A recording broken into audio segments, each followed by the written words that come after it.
Grandpa stole his first buggy in 1892.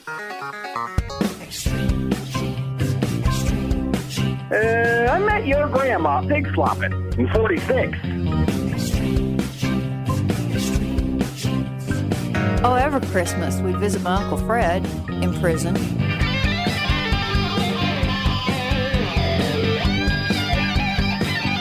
Hey, Geenies, you're listening to a classic rewind of Extreme Genes, America's Family History Show. And welcome to America's Family History Show, Extreme Genes, and extremegenes.com. It is Fisher here. I am your radio root sleuth on the program where we shake your family tree and watch the nuts fall out. And if you're new to the show, we're just thrilled to have you, and hope if you're interested in discovering your family's past and their deep, dark secrets, you stick around because we've got all kinds of great stories, discoveries that people make, and how to do these things. That's what we do here on the show. And I've got a great guest for you today. His name is Robert Charles Anderson. He is an iconic figure in family history research because he's the guy behind an incredible series of books called The Great Migration. And this covers the period from 1620, when the Mayflower showed up, till 1640, when things really slowed down. And he's going to be talking about that with me coming up in a little bit. And his new book out called Puritan Pedigrees, The Deep Roots of the Great Migration to New England. So this will kind of give you the whys of why your ancestors came to North America back then. Hey, congratulations to my good friend Nathan Dillon Goodwin from England. He's written another great book. And if you're not familiar with him, he writes novels that are mysteries based on genealogical research. They're very clever. They're a lot of fun.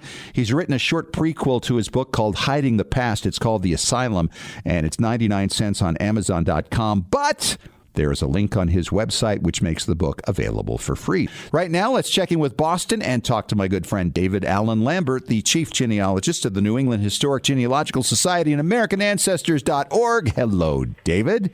Hello, and I see that you've got my good friend and mentor, Robert Charles Anderson, on this week, so I'm thrilled to hear that interview. Hope that will go well. Oh, it will. He's a good man, and he's got some great stories to tell. I'm really looking forward to it. Me too.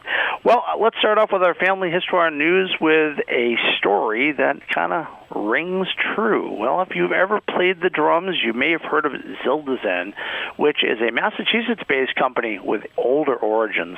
This company started back in 1623 in Istanbul, Turkey, and if you've ever played the drums, look closely at the symbols with the Zildjian on it. It has a long family history, which extends into Massachusetts later on. Isn't that crazy? They started in 1623. They've had 14 generations of this family keep making them. And as I understand it, the guy who's kind of coming up in the family ranks with this says, look, you get this little piece of 400 years, don't screw it up. Mm-hmm. Well, DNA never ceases to amaze me, Fish, and I'll tell you this news story, which is also on Extreme Genes, about the genetic legacy of the Spanish Inquisition with the people that ended up in Latin America in the New World. It's fascinating that DNA is uncovering the past of people that, well, are descendants from those who had perished during the Spanish Inquisition, these Sephardic Jews from well over 500 years ago. And, you know, there was rumors about this for years because apparently there were some customs that were carrying on in Latin America, and people were saying, well, that's Jewish. They must come from the Jews from the Spanish Inquisition. And people were saying, oh, they're reading way too much into it.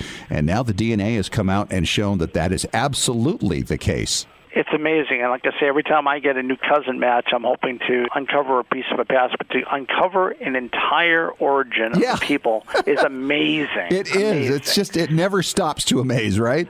Well, you know, and even without DNA, people are finding amazing things, like our gentleman, Gabriel Walensky, who's from Ottawa, Canada, who discovered, while doing a genealogy on his family after a family reunion, that there was a website that had information on his family being deported to a death camp out near Belarus in 1942, and he's been able to research his family. More and more of these type of databases, the Nazis kept extensive records, and for Jewish Americans, or in this case Jewish Canadians, or anybody who had family that was lost or survived the Holocaust, they were able to find these online databases to be useful. And this one is bundearchive.de, so bundersarchiv.de, and of course you can find this on Extreme Extreme Genes under News. Isn't that amazing? And they actually found the train schedules for these people, and they know what train they went on, when it left, from where, and they can tie all this story together so they know the tragic story of their family members that they lost in the Holocaust. Unbelievable. It really is.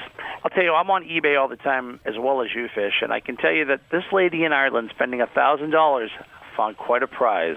How about a photo album that had members of Jane Austen's family and also people that were characters in her book? She bought this album of 1860s era photography, and it's probably worth 100 times what she paid for it. It could be. And it's her hobby to find these old photo albums and then research the people that are in them. And you can imagine her shock at the plethora of family photographs of people tied to Jane Austen. Crazy. Unbelievable. Well, this week's Blogger Spotlight shines on Michael Lee Stills, who has a blog at missingroots.com. He talks a lot about wiki trees, but he also talks about and is actively involved with 52 Ancestors in 52 Weeks Challenge. Our good friend Amy Johnson Crowe, who's been on the show before, has this great challenge where you write about your ancestors on Twitter, on Facebook, or a blog, and remember your relatives. And it's a great way of telling their story and getting you to learn about and writing about genealogy. And by the way, David, this is going to be very fun. Roots Tech is coming up. It is closing in very quickly at the very end of February.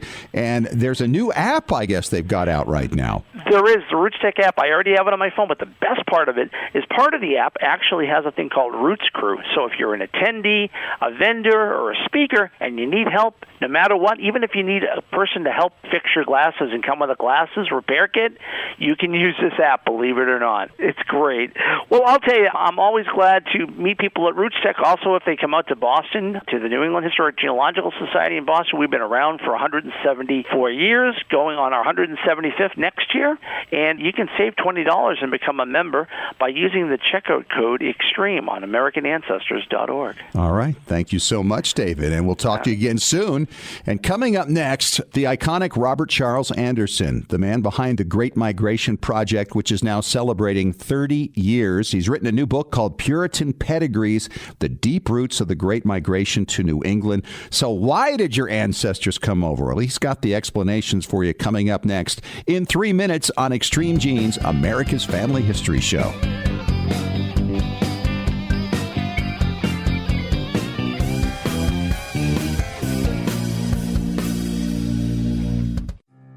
Have you hit a brick wall in your family tree? Are you unsure how to use your DNA test results to resolve a research question? Do you want to travel where your ancestors walked and need to find details before you go? Need help joining a lineage society? Whatever your genealogy research question, the answer is Legacy Tree Genealogist. Legacy Tree Genealogist has been helping clients all over the globe discover their story since 2004. Legacy Tree has carefully selected and trained professionals who specialize in hundreds of countries and languages, as well as probate research and DNA analysis. And when you need experts on the ground in the countries where your ancestors came from, Legacy Tree Genealogists calls upon its global network of on-site researchers who know the local language and how to get their hands on the records you need. Request your free quote today at legacytree.com. That's legacytree.com. Genies, our friends at BYU TV have a new series out created just for us, family historians. It's called How I Got Here. It's a fast-paced travel show where young adults accompany their immigrant parents back to where they came from, their countries of origin. These are 10-day trips of a lifetime where these parent-child duos relive the sacrifice, struggle, and circumstances that led their families to leave to where they are now. There's a new episode every week with visited countries including Italy, Serbia, Mexico, Chile, Israel, Slovakia, and Ghana. BYU TV is on Roku and Fire Stick, online at byutv.org, or through the BYU TV app. How I Got Here is available now with a new episode every week. Feel the impact this journey has on those who grew up not knowing. And just a warning, keep a box of Kleenex nearby. You're going to need it. Hey Genies, Ancestry now has an exclusive partnership with PhotoMine, the leader in photo scanning and archiving. What does this mean to you? Well, imagine inheriting an old photo album and you want to digitize all the images. Up until now, you'd have to remove the pictures, place them in a scanner, crop them, and perhaps use Photoshop to improve them. Now, by using these amazing PhotoMine tools from Ancestry, you can use your phone to take a picture of an entire page from your album. The tools will automatically separate and crop each picture, improve focus, and restore color or colorize your images. Then you can assign which picture goes to which person on your tree. If you've been waiting years to get around to the tedious project of scanning your old albums, it's been worth the wait. No more pulling your photo albums apart and trying to reinsert the pictures back in proper order. No more tearing of your old photos while removing them from those so-called magnetic albums of the 1970s. Sign in to Ancestry through their mobile app to try it out.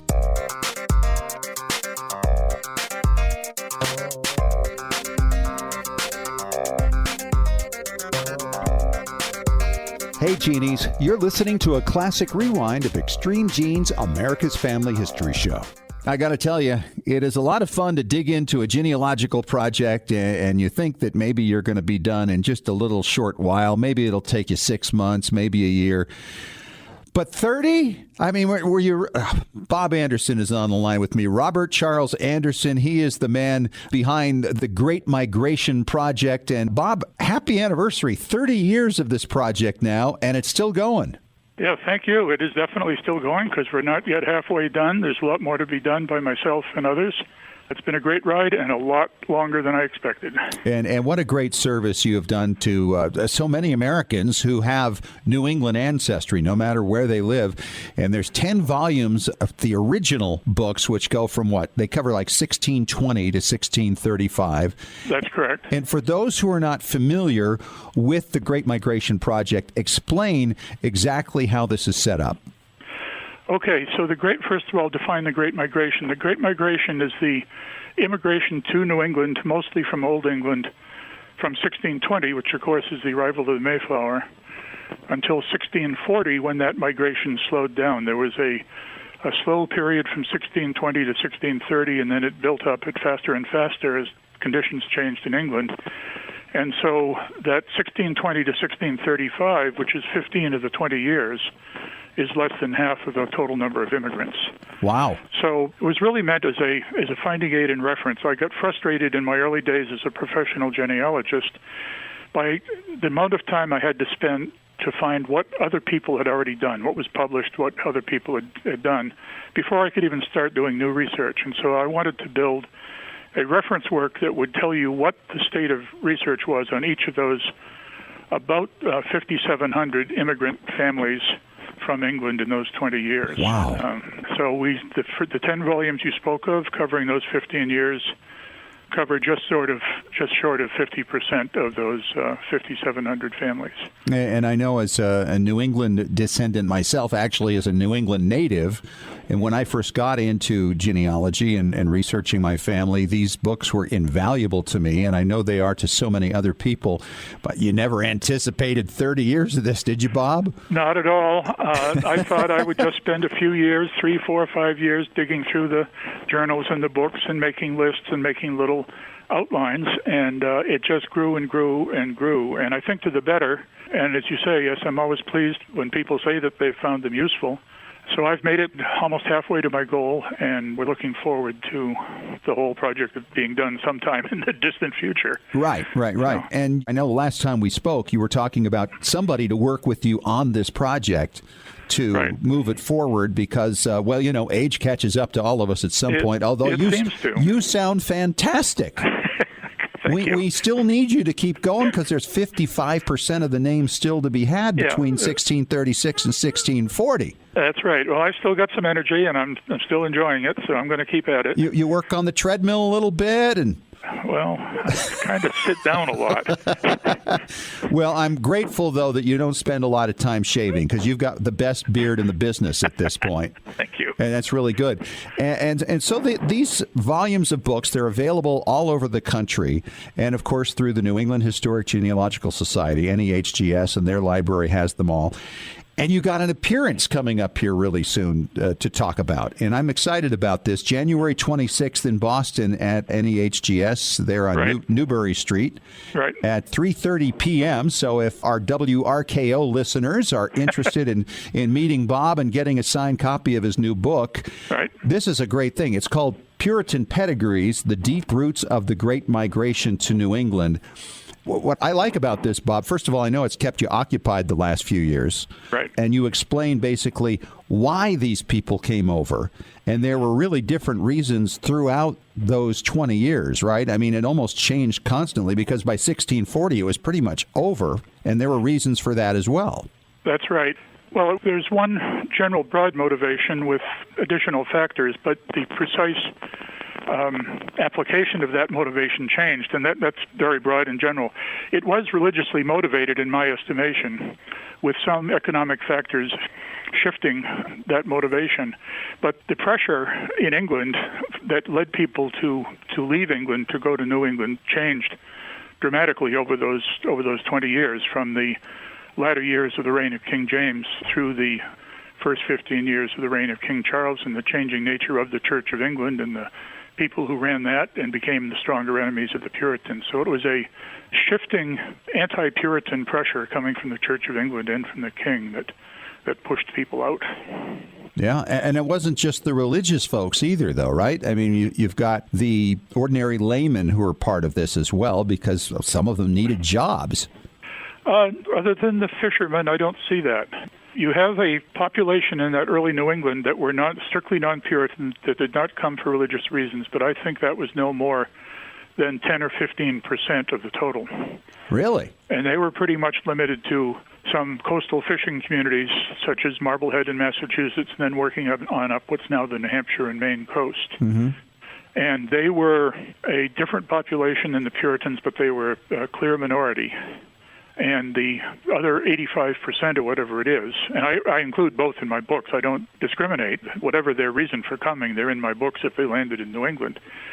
But my fascination has become with not just the motivation, and this is what the Puritan Pedigrees book is all about, but the network of these people that built over the years that led to their migration. It wasn't just that all of a sudden in 1632 they popped from being Church of England to being Puritan and came over. It was a process that had built up for decades.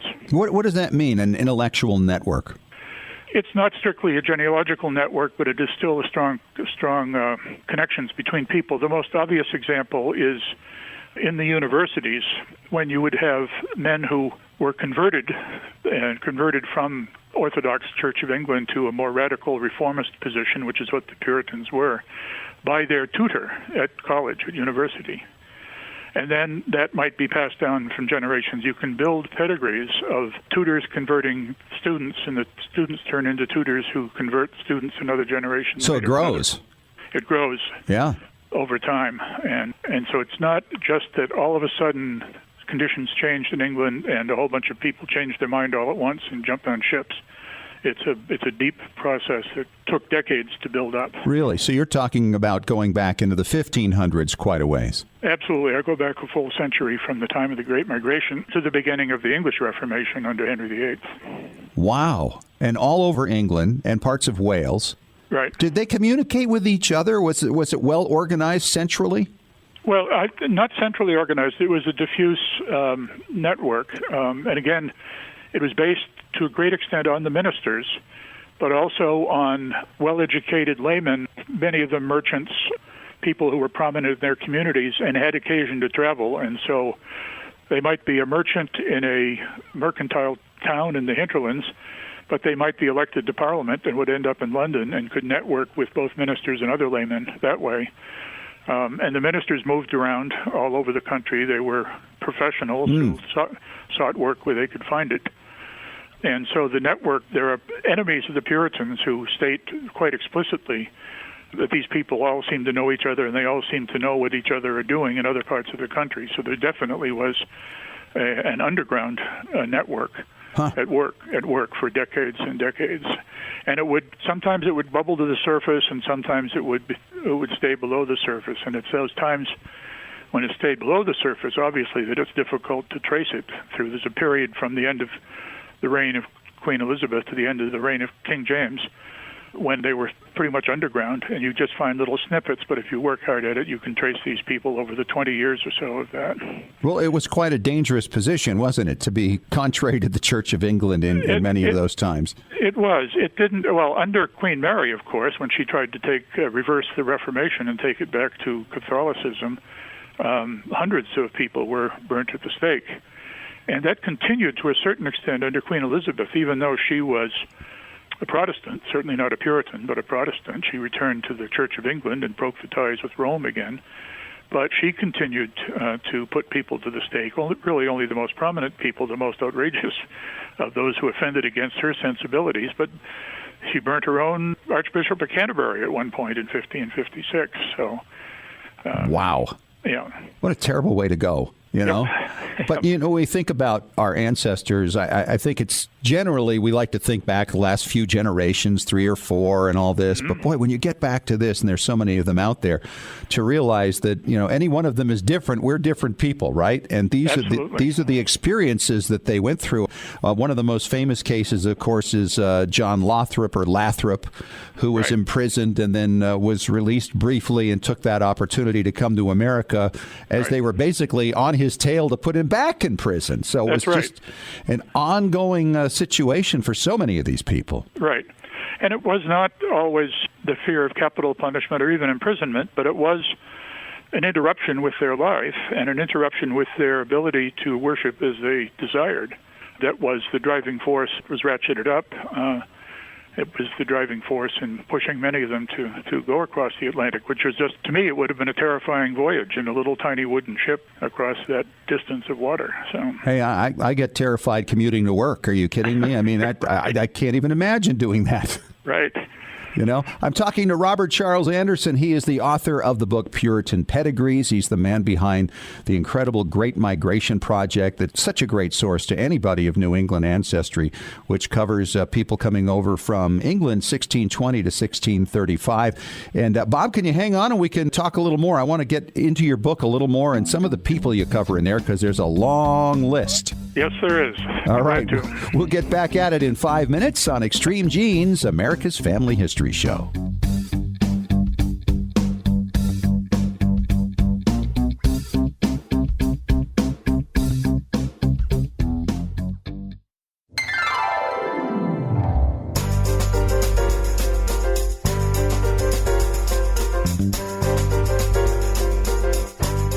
Hey, Genies, you're listening to a classic rewind of Extreme Genes, America's Family History Show. Welcome back. It's America's Family History Show, Extreme Genes and extremegenes.com. I am Fisher, your radio root sleuth, and I'm continuing my conversation with Robert Charles Anderson from the New England Historic Genealogical Society, and he's come out with a book for the 30th anniversary of the Great Migration Project. It's called Puritan Pedigrees, The Deep Roots of the Great Migration to New England. So now he's not only telling you where you can find your ancestors who came over between 1620 and 1640, now he's telling you why they came here. And Bob, I only got the book like 2 days ago, so I really haven't had the chance to delve deeply into it. First of all, I can tell you it smells really good. It's a good smelling book. And, anybody who really is in the libraries and all that, there's that scent. And I'm glad to have it. I don't know what chemical that is, but I'm all for it. And I hope you publish 3 more volumes. Okay. But let's talk about some of the people. I mean, I was looking through the index here and I was seeing several of my wife's ancestors mentioned in there, Batchelor and Hussey and, some of these well-known early New England family names. And you kind of get deep in the weeds on these. And I guess some of them have to do with your own family. And my question for you is, first of all, where in the world have you had any time to research your own family for 30 years now? Well, I really haven't. I have these nice charts, and I have a little list of dead ends that I wanted to research, and I just really haven't had time to do much on them, except on those occasions when my ancestors happen to be the people that I have to write about for my books. Right.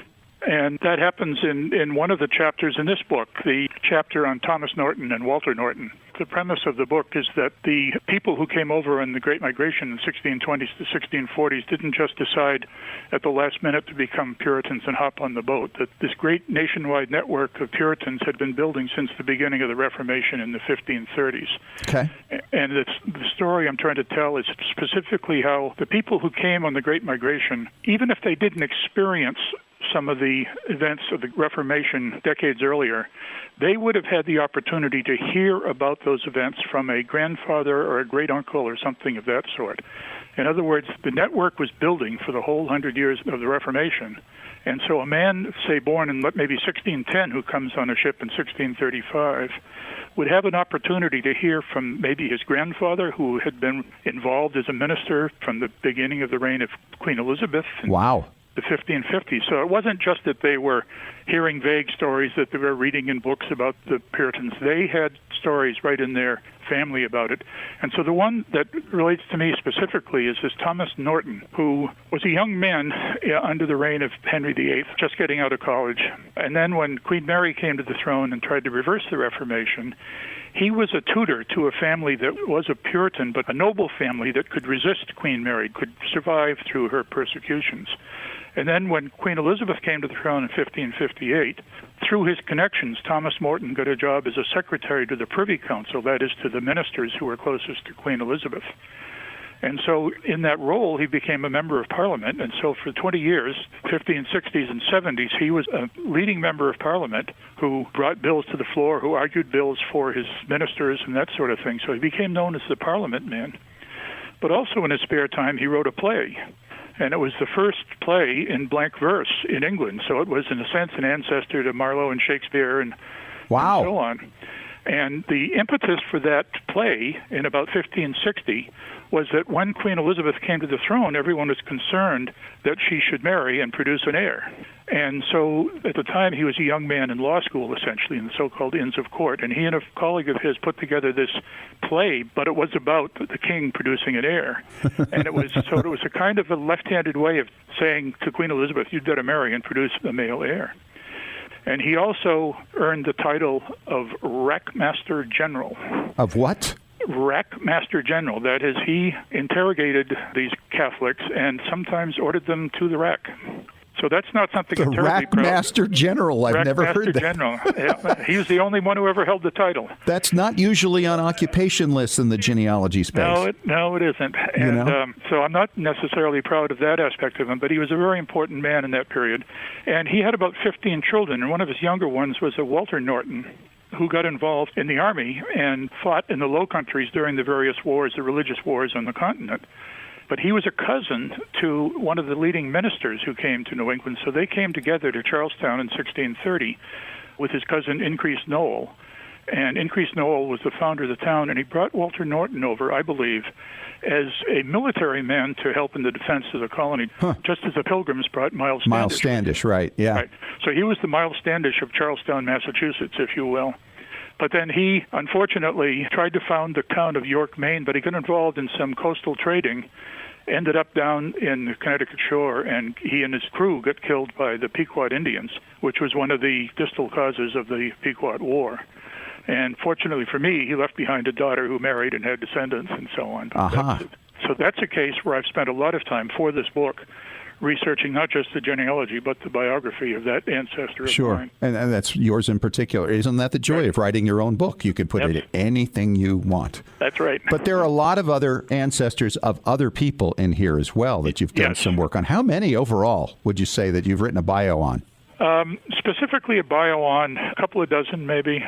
We know that the ministers came over for religious reasons, but I've tried to dig out information on the laymen and laywomen as well, who were not university trained, were not ministers, but still the migration for them was still a religious migration. And an example of that is a man named Isaac Heath, who came to Roxbury, Massachusetts. And he lived in the village of Ware in Hertfordshire, just north of London. And he got mixed up with a minister called Charles Chauncey, who came some years later after Isaac Heath did. But one of the most pleasant bits of research I did for this book was to dig into the so-called state papers, the official records of the king and his ministers.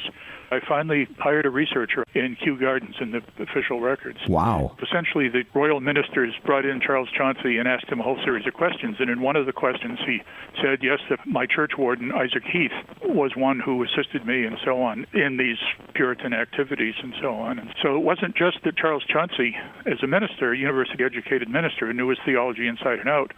And so you just build these networks outward. But the idea is to include not just the ministers, but the laymen as well, who were not the ones who would be burned at the stake or even imprisoned, but they would be brought before the church courts, the ecclesiastical courts, and excommunicated or forced to, in public, give a strong penance, which could be a humiliating experience. Sure. And so it was that process amongst the laymen that drove the vast majority of the migration. He's Robert Charles Anderson. He is the writer of Puritan Pedigrees, The Deep Roots of the Great Migration to New England. If you're a Boston listener, you can meet him on Saturday, January 26th at 3:30 at the New England Historic Genealogical Society on Newbury Street. And you've got English tours also coming up here, Bob. Right. I've done 5 tours now, starting back as early as 2008, sort of based on the book's English tours to locations where large numbers of immigrants arose. Of course, we're coming up here 2020 on the 400th anniversary of the arrival of the Mayflower. And so we did a tour this last August to Nottinghamshire, to the places like Scrooby and Austerfield and Babworth, the origin of the so-called Scrooby congregation that included William Brewster and William Bradford. But then, of course, once they had to leave England in 1607 and 08, they went first to Amsterdam and then to Leiden and became the Leiden congregation. And so in June of this year, we'll be doing a tour to Leiden, Amsterdam, and some other locations that are relevant to that part of the migration.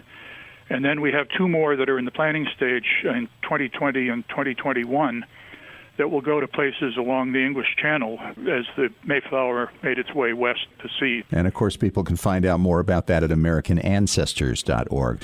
Robert Right. Charles Anderson, thank you so much for your time. Great chatting with you again and getting caught up. And Absolutely. Have a great event coming up on the 26th in Boston. Great. Thank you. All right, we're going to talk preservation with Tom Perry coming up next on Extreme Genes, America's Family History Show.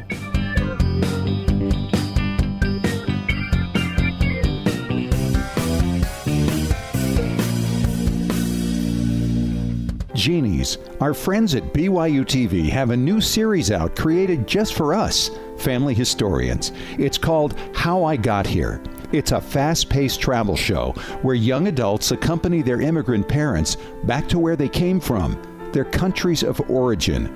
These are 10-day trips of a lifetime where these parent-child duos relive the sacrifice, struggle, and circumstances that led their families to leave to where they are now. There's a new episode every week with visited countries including Italy, Serbia, Mexico, Chile, Israel, Slovakia, and Ghana. BYU TV is on Roku and Fire Stick, online at byutv.org, or through the BYU TV app. How I Got Here is available now with a new episode every week. Feel the impact this journey has on those who grew up not knowing. And just a warning, keep a box of Kleenex nearby. You're going to need it. Hey, Genies. As we've dug into our family history explorations over the past year, our community at Genealogy and Family History Breakthrough Strategies has taken off.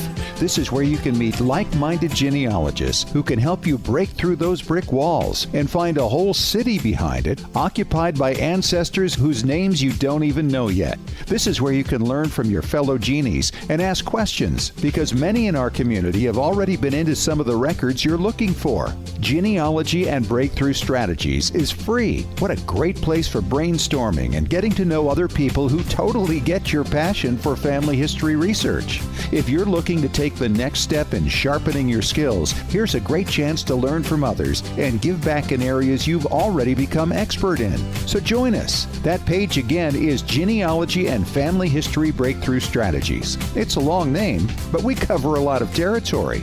Genealogy and Family History Breakthrough Strategies. Have you hit a brick wall in your family tree? Are you unsure how to use your DNA test results to resolve a research question? Do you want to travel where your ancestors walked and need to find details before you go? Need help joining a lineage society? Whatever your genealogy research question, The answer is Legacy Tree Genealogist. Legacy Tree Genealogist has been helping clients all over the globe discover their story since 2004. Legacy Tree has carefully selected and trained professionals who specialize in hundreds of countries and languages, as well as probate research and DNA analysis.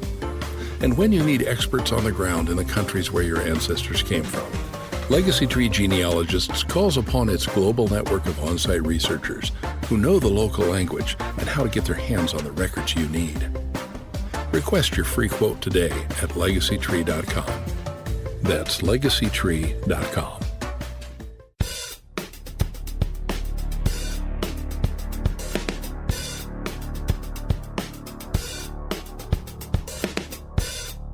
Hey, Genies, you're listening to a classic rewind of Extreme Genes, America's Family History Show. It is time to talk preservation on Extreme Genes, America's Family History Show, and extremegenes.com. Fisher here, your radio root sleuth. And Tom Perry is on the line with us once again. How are you, Tommy?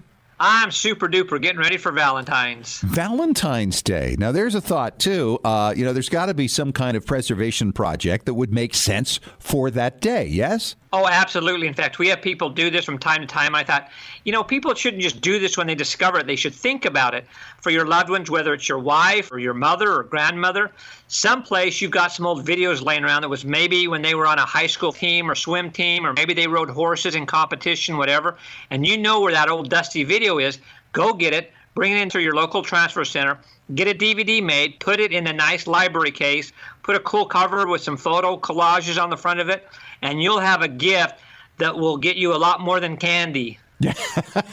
Okay, that's good. Now, of course, when I hear this, I'm thinking, well, people need some video skills, right?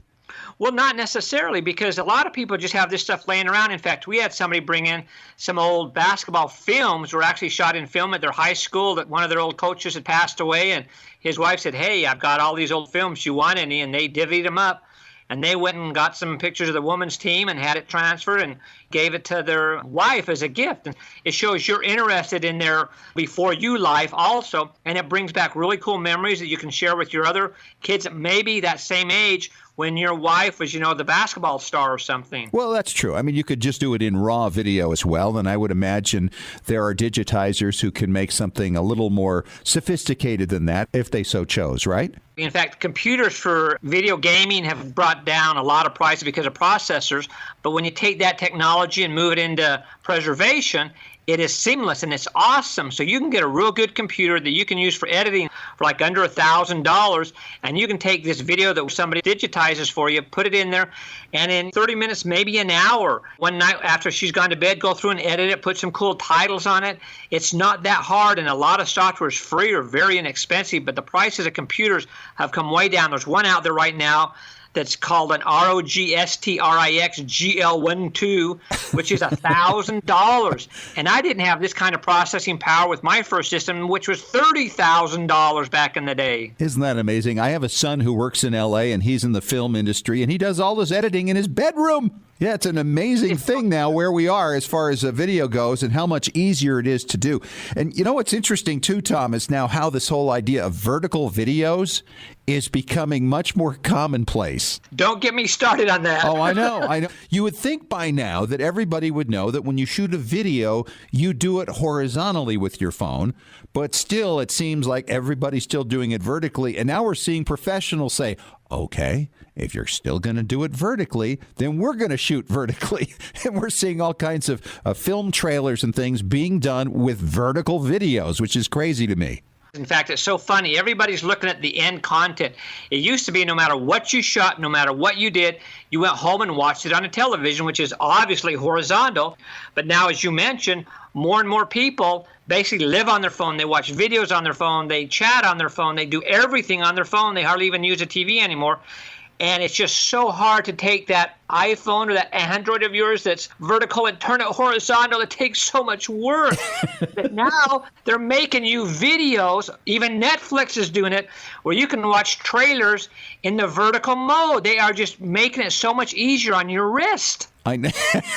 You're absolutely right. In fact, there was a story I read this past week where they say there's a new thing out called selfie wrist, It's almost like carpal tunnel syndrome from people taking so many selfies that there's now a new diagnosis for selfie wrist. You got to put the phone down. That's crazy. All right, we're going to continue more with Tom Perry coming up next when we return in 3 minutes.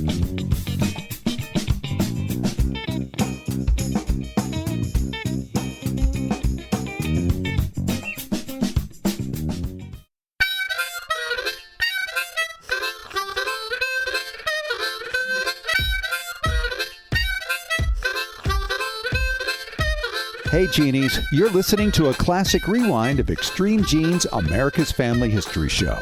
We are back at it. It's our final segment for this week on Extreme Genes, America's Family History Show, and extremegenes.com. It is Fisher here, and I'm talking to Tom Perry. He's our preservation authority from tmcplace.com. And Tom, we were just talking a little bit ago about video editing, and I know in the winter this is a great time because you're not having to spend a lot of time outdoors taking care of the yard and all that, so you can really delve into new things at this time of year. And you talked about the cost of video editing dropping, ridiculously, from $30,000 for a setup when you first got going to about $1,000 today. And there's not just one version of this at that cheap price. We'll talk about Apple, and we'll also talk about Windows computers, because I know there's people that love and hate each other. But so this one is really, really good. If you're into wanting to get a computer for your family where you can use it for business, where you can use it for your video editing, your wife can use it for her hobbies or whatever she does with her business or her home life, you can also have one that your kids can game on so the whole family can use it. So it's an investment not just for you, but for the whole family to enjoy.